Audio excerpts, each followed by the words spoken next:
Welcome everyone. আজকে আপনাদের দেখাবো যে ফ্লোর ঢালাই করার সঠিক নিয়মটি। তো এই যে ফ্লোর ঢালাইতে যে মালামালের প্রয়োজন পড়েছে সমস্ত বিষয় সম্পর্কে আজকে আপনাদের সাথে আলাপ করব। তো ফার্স্ট টাইম দেখতে পাচ্ছেন যে আমরা কিন্তু কাগজটি বিছিয়ে নিয়েছি। তো এই যে ফ্লোরটি ঢালাই হবে এটা একটি দোকানের ফ্লোর।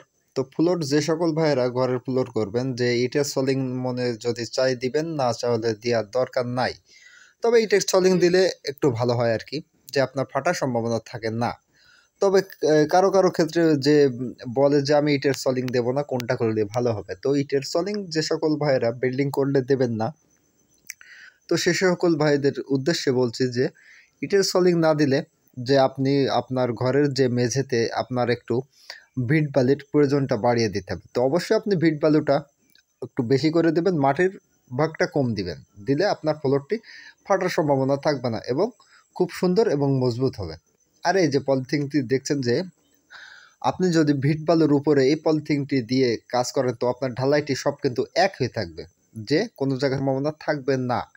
আর একটা বিষয়, যে পলিথিনটি দিলে যে আপনার নিচের যে কিছু সময় দেখেন যে আপনারা পলিথিন না দিয়ে ঢালাইটি করেন, কিন্তু ২-৬ মাস কি ১-২ বছর পরে দেখা যায় যে ফ্লোরটি ফেটে গেছে এবং নিচের থেকে রসটা উঠে দেখবেন যে ঘেমে যাচ্ছে, ঘরটা ভিজে থাকে।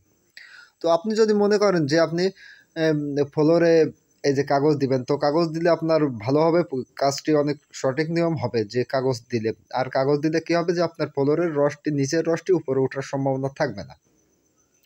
এবং ফ্লোর ঢালাইটি আপনি করতে গেলে যে ২ বস্তা কুষ্টিয়ার বালি এবং ৪ বস্তা খোয়া এবং একটি সিমেন্ট দিয়ে আপনি ফ্লোর ঢালাইটি করতে পারেন। তো ভিডিওটা কেমন লাগলো সবাই একটু কমেন্টের মাধ্যমে জানাবেন।